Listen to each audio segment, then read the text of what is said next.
오늘부터 우리는 예배를 마치고 7지역에 특별히 우리 교회 주변에 가정을 방문하여서 마스크를 무료로 나누어 드리려고 합니다.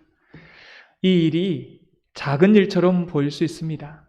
하지만 하나님께서는 이 작은 일을 통해서 역사해 주실 줄 믿습니다.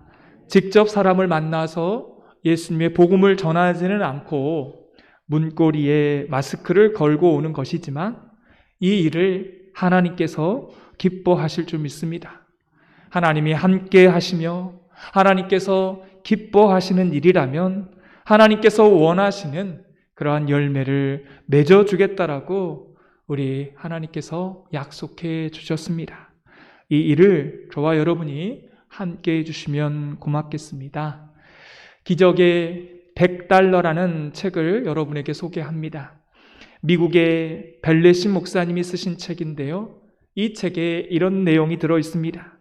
자신이 섬기고 있는 코스트힐 커뮤니티 교회에서 청직이란 어떤 사람인가 라는 설교를 한 후에 교인들에게 100명에게 $100씩, 그러니까 우리나라 돈으로 10만 원씩 총 1000만 원을 나누어 주면서 하늘나라 프로젝트를 제안했습니다. 이것이 기적의 $100의 시작이었습니다.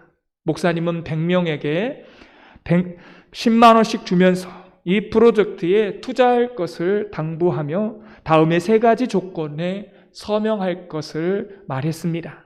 첫째는 이건 하나님이 주신 것임을 잊지 말라고 하는 것과, 두 번째는 하나님 나라를 확장하는 일에 사용할 것과, 세 번째는 그 결과를 90일 후에 다른 사람과 반드시 나누어 주어야만 한다라고 하는 조건이었습니다.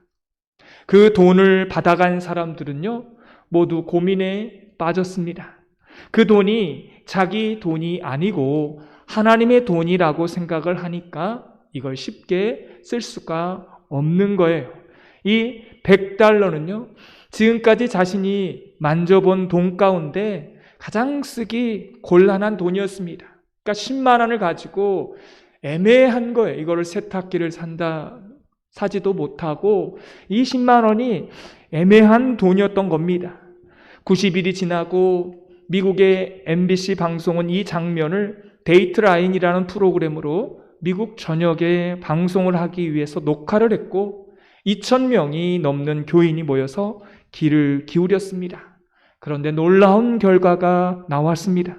지원자들이 간증하는 동안 교회에는 눈물바다를 이루었고요, 감동의 물결을 이루었습니다. 그 $100가 여러 곳에 기적을 만들었기 때문에 그렇습니다. 불치병 어린 환자들에게, 어린이들에게 책을 읽어주는 일을 시작했고요, 또 한가득 아동 도서를 모으게 되었던 힘도 있었고, 어떤 이는 노숙자에게 담요를 사주고 또 가난한 사람들에게 먹을 것을 사다 주는데 사용을 했고요, 또 어떤 $100는 예수라고 하는 영화를 상영하는 일에 쓰였고 10명의 친구들이 이 프로젝트에 동참하게 되면서 $6,000가 불어났고요, 아기를 유산하거나 어린 아기를 잃은 가정에 꽃을 보내는데도 사용을 했습니다. 어떤 사람의 $100는 미혼모의 보조금으로 혹은 교도소 사역으로, 헌금으로, 멕시코의 무주택자를 위한 주택기금으로, 중국의 신학생을 위한 장학금으로 쓰이기도 했고요, 어떤 사람에게 $100는 90일 만에 $13,000가 되어 돌아왔습니다. 이 프로젝트에 참가한 사람들이 공통적으로 느끼는 것은, 첫째로 처음에는 교회에서 받은 이 $100, 이 10만 원이 하나님의 돈인 줄 알았어요. 그런데 차츰 자기들의 모든 돈, 재산, 시간 모두가 전부가 다 하나님의 것임을 알게 되었고 자신이 그분의 청지기임을 고백하게 되었다라는 것입니다. 둘째는 이 프로젝트를 통해 그동안 교회는 부정적인 시각에서 벗어날 수 있었다고 합니다. 그리고 마지막으로 무엇보다 참가자 스스로가 많은 것을 깨달았고 영적 성숙의 계기가 되었다고 하는 사실입니다. 그런데 이 책의 저자 벨리시 목사님이 이 아이디어를 어디서 얻으신 줄 아십니까? 자기 아내와 극장에 영화를 보러 갔답니다. 영화를 보러 갔더니 제목이 이런 거예요. 아름다운 세상을 위하여 라는 영화였습니다. 그 영화 안에 이런 내용이 전개됩니다. 한 선생님이 꿈이 없는 한 소년에게 말합니다. 아이야, 세상을 변화시킬 수 있는 아이디어를 기도하면서 한번 생각해 내라 라고 한 겁니다. 그리고 그것을 주저하지 말고 한번 해보라, 이런 내용이었던 것입니다. 그런데 이 벨리시 목사님이 이 영화의 그런 내용, 그 영화의 이 선생님의 대사가 하나님의 음성으로 들렸다고 하는 것입니다. 집에 돌아와서 이 벨리시 목사님이 기도를 해요. 하나님, 이 캘리포니아 주를 변화시킬 수 있는 방법이 뭡니까? 그렇게 기도했더니요, 아까 했던 하늘나라 프로젝트, 이 섬김의 전도에 대한 아이디어가 떠올랐다는 것입니다. 그래서 그 아이디어가 떠올라서 주저하지 않고 그 전도 방법을 시행했답니다.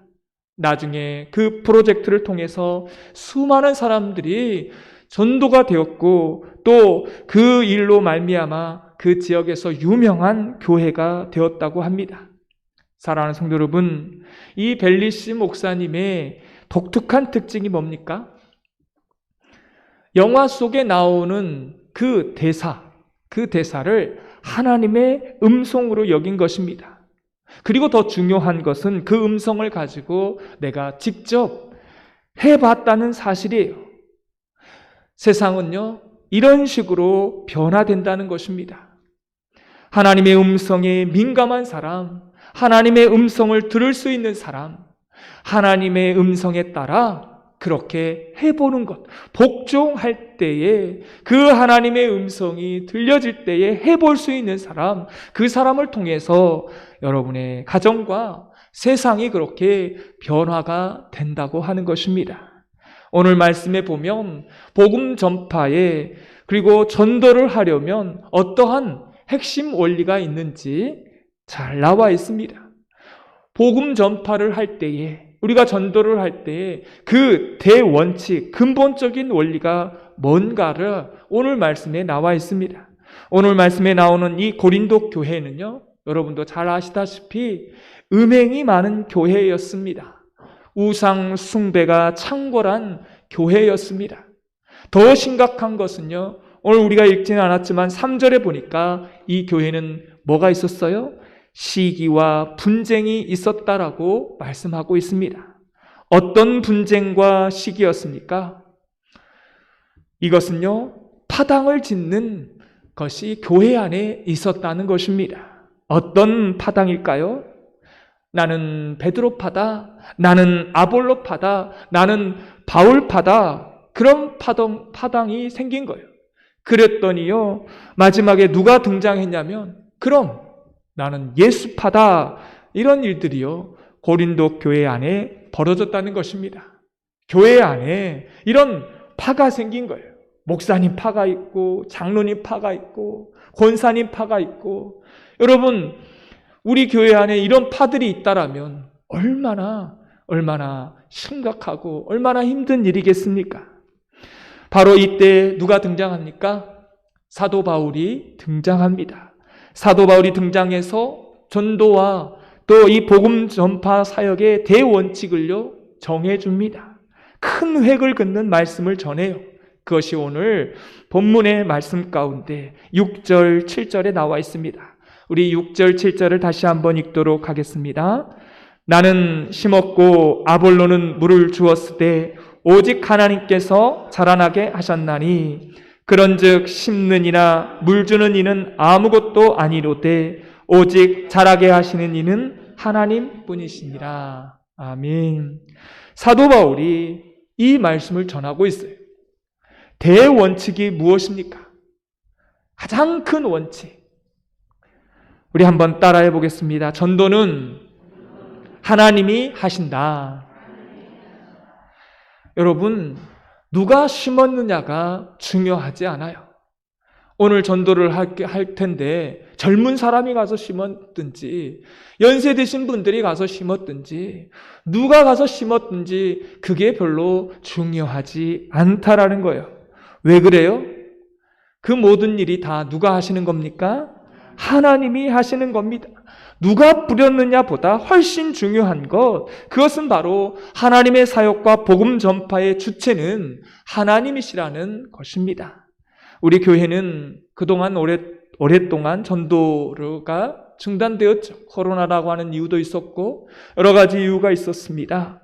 그동안 전도를 안 했기 때문에 이번 전도를 여러분이 어떻게 받아들이실지 모르겠지만 부담으로 여기시는 분들도 계실 수 있습니다. 하지만 여러분, 걱정하지 마십시오. 우리가 이렇게 전도를 하지만 우리와 하나님이 함께 하시기 때문에 하나님이 역사해 주실 줄 믿습니다. 여러분은 누구의 도우심으로 사역을 하십니까? 성령님의 도우심으로 우리가 하는 거예요. 하나님이 힘주셔서 하는 겁니다. 여러분 이 시간 예배 드릴 때 여러분 힘으로, 여러분 발걸음으로 나온 줄 아시죠? 아니에요. 하나님이 여러분에게 마음을 주시고 여러분의 그 건강을 주시고 여러분에게 걸을 수 있는 발을 주셔서 나온 거지, 여러분 발 없으면 여기 나오겠습니까? 하나님이 주신 거예요. 하나님께서 여러분을 앉히신 겁니다. 할렐루야.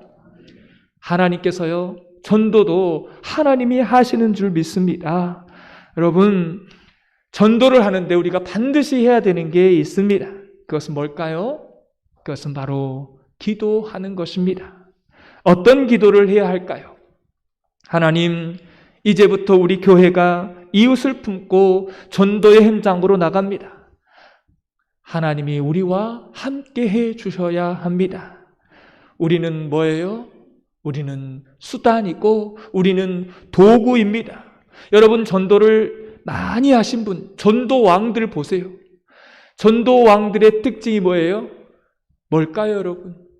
보이지 않는 곳에서요, 새벽마다 그 전도할 사람의 그 영혼을 품고요, 눈물 뿌려서 기도하는 거예요. 전도왕이 그냥 되는 게 아닙니다. 여러분, 기도를 통해서 기도하면서 전도하는 거예요. 그러니까 전도하는 사람은요, 기도하는 사람이에요. 우리가 전도를 이제 시작하는데 뭘 해야 된다고요? 기도를 해야 한다는 것입니다. 여러분, 전도는 우리가 하는 게 아니에요. 하나님이 하십니다. 하나님의 역사는 우리가 누구에게 붙들려 있는가가 중요한 것입니다. 그 사람의 그 외적인 조건이 아닙니다. 그 사람이 하나님께 지금 붙들려 있는가, 그렇지 않은가가 중요한 거예요. 그 사람이 지금 성령님께 민감한 사람인가, 그 사람이 하나님께 인도함을 받는 사람인가, 이거에 따라서요, 복음 전파와 사역의 결과가 결정되어진다는 것입니다. 여러분, 올해 우리 교회에 큰 행사가 있었죠. 이임식과 임직식이 있었습니다. 이 행사가 있기 전에 우리 교회에요, 공짜로, 무료로 마스크가 만장이 넘게 우리 교회에 왔습니다. 이거 누가 주신 거예요? 별로 확신이 안 되시네요. 저는 받자마자 이거 하나님이 주셨다. 우리 교회에 이 마스크를 가지고 전도하면 좋겠다. 전도를 시작할 때 이 마스크로 시작하면 좋겠다라는 그 마음이 저에게 왔습니다. 그래서 여름에는 더우니까 이 마스크가 첫 마스크라서 겨울에 하면 좋겠다라고 해서 지금까지 제가 기다린 것입니다. 그 마스크를 보면서 이거는 하나님이 주셨다. 돈으로 말하면 거의 1억에 가까운 돈이에요. 그런데 하나님께서 이렇게 주신 것은 분명히 생명을 살리는 일에, 복음 전파하는 일에 쓰시라고 주었다라고 저는 확신이 들었고, 그걸 하나님의 음성으로 들은 것입니다. 여러분, 이 세상을 변화시키고 또 복음 전파의 능력이 있는 사람은요, 하나님의 음성에요 민감한 사람입니다. 그 음성에 복종하는 사람이에요. 할렐루야. 음성만 들으면 안 돼요. 음성을 듣고 그 음성에 따라서 복종하는 겁니다. 순종하는 것입니다. 그럴 때 세상이 변화되는 것이에요. 바로 이것이 전도는 하나님이 하신다고 하는 증거인 것입니다. 한 남자가 자기 고향에 자기 아내하고 예배를 드리러 갔습니다. 근데요, 이 중간에 이제 자리에 앉아서 예배를 드리는 겁니다. 그런데 그때 강력한 하나님의 음성이 들리는 거예요. 너는 일어나 중앙 통로에 가서 팔굽혀펴기 10번을 해라 라고 하는 이런 음성이 예배 가운데 들렸다는 것입니다. 이건 하나님의 음성이라는 것이 확실히 들렸어요. 근데 지금 어떤 상황이에요? 지금 제가 이렇게 설교하는 것처럼 지금 예배 시간이에요. 설교를 하고 있어요. 그때 그 마음에 하나님의 음성이 들렸어요. 근데 이게 확신이 하나님 음성이라는 확신이 들지만 지금 상황이 예배 드리고 있고 설교하고 있는데 만약에 내가 그 가운데 통로에 나와서 팔굽혀펴기 10번을 하면 그 예배가 어떻게 되겠습니까? 그 예배가 어떻게 되겠어요? 그 예배가 멈춰지고 뭐 이런 일들이 일어나지 않겠습니까? 그래서 그 음성을요, 하나님의 음성이라 확신이 들지만 용기가 나지 않는 거예요. 그래서 내가 지금 이게 환청이 들리는 건가? 계속 거부를 했습니다. 근데 그 다음에 또 하나님의 음성이 들립니다. 너는 일어나 중앙 통로에 가서 10번 팔굽혀펴기를 해라. 계속 들리는 거예요. 하나님, 이러지 마세요. 제가 그래도 안수 집사인데 설교 시간에 나가서 그렇게 팔굽혀펴기 하면 목사님 기절합니다. 그렇게 해서요, 거부를 했다는 것입니다. 세 번째, 더 강력한 그 하나님의 음성이요, 들리는 거예요. 이제는 거부할 수가 없었습니다. 그래서 이제 중앙 통로에 가서 팔굽혀펴기 10번을 하게 되는 거예요. 그렇게 되니까 어떻게 될까요? 상상을 해보세요. 그러니까 예배가요, 중단이 됐습니다. 갑자기 집사님이 나와서 팔굽혀펴기를 하니까 목사님이 설교를 할 수가 없었던 거예요. 교인들이 다 쳐다보는 것입니다. 드디어 저분이 지금 돌았구나. 이 사람은요, 자기 뒤에 그 머리에서 뜨근뜨근한 거예요. 이게 따가운 거죠. 그런데 하나님의 음성이 들렸기 때문에 이분은 그 음성에 복종해서 팔굽혀펴기 10번을 하고 자기 자리로 돌아온 겁니다. 여러분, 얼마나 창피했겠습니까? 그래서 예배가 끝나고 도망치듯이 빠져나오는데 이게 웬일입니까? 자기 앞에 한 사람이 막아서는 거예요. 서보라고.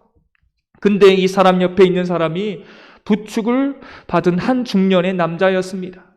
얼굴을 보니까 얼굴 전체가요, 눈물 범벅이 된 남자가 자기 앞을 갈아먹고 있는 것입니다. 근데 사연은 이런 겁니다. 저는 예수님을 믿지 않는 사람이었습니다. 저는 하나님이 있다는 게 믿어지지 않는 사람입니다. 오늘 이 예배당에 내가 억지로 끌려 나온 사람인데 너무 힘들었습니다. 근데 제가 하나님께 기도했죠. 하나님, 저는 하나님이 있다는 게 믿어지지 않습니다. 그런데 하나님이 살아계신다라면 증거를 좀 보여주세요. 오늘 예배 시간에 저 중앙 통로에 제 앞에서 10번을 팔굽혀펴기 하는 사람이 있다면 제가 하나님이 살아계신다는 것을 믿겠습니다. 이게 웬일입니까? 그 말을 끝내자마자 한 사람이 나와서 팔굽혀펴기 10회를 하는 것입니다. 이게 얼마나 전율이 느껴지는 장면입니까? 그 막아선 사람에게. 도망가던 사람이요, 그 사람을 붙들고 영접 기도를 하고 둘이 끌어안고 기도했다는 이야기입니다. 여러분, 이거는요, 누가 지어낸 이야기 아니에요.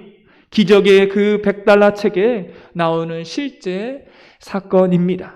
사랑하는 성도 여러분, 하나님의 음성을 듣는 사람, 하나님의 음성을 듣고 그걸 거부하지 않고 복종했을 때 어떤 일이 일어났습니까?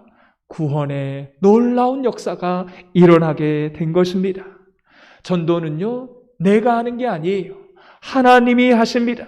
하나님의 음성에 민감하게 반응한 사람, 그 사람을 도구로 삼아서 하나님께서 역사하여 주신 줄 믿습니다. 또한 전도의 두 번째 원칙이 있습니다. 첫 번째 원칙이 뭐였습니까? 전도는 내가 하는 게 아니라 하나님이 하신다. 두 번째 원칙이 있습니다. 따라해 보겠습니다. 마지막에는, 안 따라하는 분 있어요. 전도 안 하려고. 마지막에는 상이 있다. 네, 전도한 사람에게 마지막에는 상이 있다는 것입니다. 7절 말씀에 심는 이나 물 주는 이는 아무것도 아니로되, 성경은 말합니다. 뭐라고요? 심는 이나 물 주는 이는 아무것도 아니래요. 왜 그렇습니까? 지금 파당을 지어가지고 교회 안에서 싸우고 있는 거예요. 그러니까 너희들 누가 심는가가 중요한 게 아니다. 누가 뿌렸는가가 중요한 것이 아니다. 누가 물을 주었는가가 중요한 게 아니다. 뭐가 중요하다는 겁니까? 심는 이와 물 주는 이는 한 가지니 각각 자기가 일한 대로 자기가 상을 받으리라. 마지막에 하나님이 상을 주신다는 것입니다. 심는 것, 물 주는 것, 그거 아무것도 아니라는 거예요. 마지막에는 하나님이 상을 주신다는 것입니다. 여러분, 마지막 때, 마지막 결실의 때에 곡식을 거둘 때, 이때가 언제입니까? 종말이에요, 종말. 개인적인 종말은 내가 죽는 것이고, 우주적인 종말은 예수님이 재림하시는 것입니다. 이 종말 때에 마지막에 하나님이 상을 주셔요.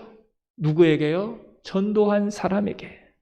여러분, 우리의 물질과 눈물과 땀을 통해서 우리가 전도하고 씨앗을 뿌리고 물을 주었잖아요. 그게 땅에 떨어지지 않는다는 것이죠. 그게 헛되지 않는다는 것입니다. 마지막 날에 주님께서 상을 딱 차려놓고 우리에게 상급을 주시겠다라고 성경은 말씀하고 있습니다. 우리가 살아가면서 의미 있고 목적이 있는 그런 인생을 살아야 되지 않겠습니까? 여러분, 우리에게 모두에게 다 사명을 주셨어요. 어떤 사명을 주셨습니까? 복음 전하는 사명을 우리에게 다 주셨습니다. 여러분, 이번 이태원 참사 사건 뉴스를 통해서, 언론 보도를 통해서 직접 가보진 않았지만 다 봤을 거예요. 저도 수없이 영상을 보면서 왜 그랬을까? 왜 그랬을까? 그런 생각을 하면서 너무 안타까워했습니다. 여러분, 이번 참사가 왜 일어난 것입니까? 여러분, 본질이 무엇입니까? 저는 이렇게 생각을 했어요. 해야 할 일을 하지 않았다. 해야 될 사람이 그 일을 하지 않았다는 것입니다. 그게 뭡니까? 사명이 있는 자가 분명히 있어요. 여러분, 그 일을 해야 되는 사람이 분명히 있습니다. 그런데 그 일을 하지 않은 것입니다. 맡은 자가 그 맡은 일을 하지 않은 거예요. 그 사명을 다 하지 않으니까요. 끔찍한 그러한 사건이, 그러한 놀라운 참사가 일어난 것입니다. 사명 있는 자가요, 아무것도 하지 않았을 때, 그냥 방치되었을 때, 그냥 손 놓고 있을 때 이런 비극이 일어난 거 아닙니까? 여러분, 생각해 보세요. 내 아들이, 내 손주가 그 자리에 있었다면 여러분, 죽을 수 있는 거예요. 심각한 겁니다. 여러분, 이게 얼마나 고통스러운 일이에요. 남의 자식이 죽은 거니까 나하고는 상관없다. 그게 아닌 거죠. 여러분, 우리도 마찬가지라는 것입니다. 우리가 해야 할 사명이 있는 거예요. 복음의 사명입니다. 누군가가 전해야 되지 않겠습니까? 여러분, 누군가가 전해야 되죠. 여러분, 누군가가 전하지 않게 되면 어떻게 되는 것입니까? 세상 사람들, 예수님을 믿지 않고 떠나가는 사람들을 어떻게 되는 것입니까? 그냥 가면 어디로 가는 거예요? 지옥 가는 거 아니겠습니까? 분명히 생명의 길이 있다고, 분명히 살아날 수 있는 길이 있다라고, 누군가가 통제를 하고 누군가가 올라가는 사람을 막고 누군가가 한쪽 길을 가도록 유도했다면 이런 일이 일어나지 않았을 거라는 거죠. 복음 전파의 사명, 세상 사람들에게 우리가요, 뛰어들어가서 지금 살아왔던 여러분들의 삶의 가치관을 다 버리고 도망 나오십시오. 지금 그렇게 가면 다 죽습니다. 지금 살았던 그 방식으로 살면요, 죽어요. 떠나십시오. 그래야 삽니다라고. 누가 이 일을 해야 되는 거예요? 사명 있는 자가, 복음 전파자가 해야 된다는 것입니다. 누군가가 이 말을 해줘야 된다는 것이죠. 그래야 이 세상 가운데, 죽어가는 그 사람들 가운데 생명을 불어넣을 수 있고 그 사람이 하나님의 자녀가 되는 줄 믿습니다. 전도는 하나님이 하시는 겁니다. 하나님의 음성에 여러분 민감하십시오. 그리고요, 반응하세요.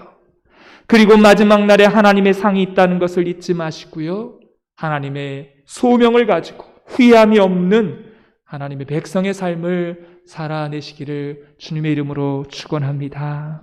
기도하겠습니다. 하나님 아버지, 오늘 말씀 가운데 전도의 대원칙에 대해서 사도 바울을 통해서 말씀하십니다.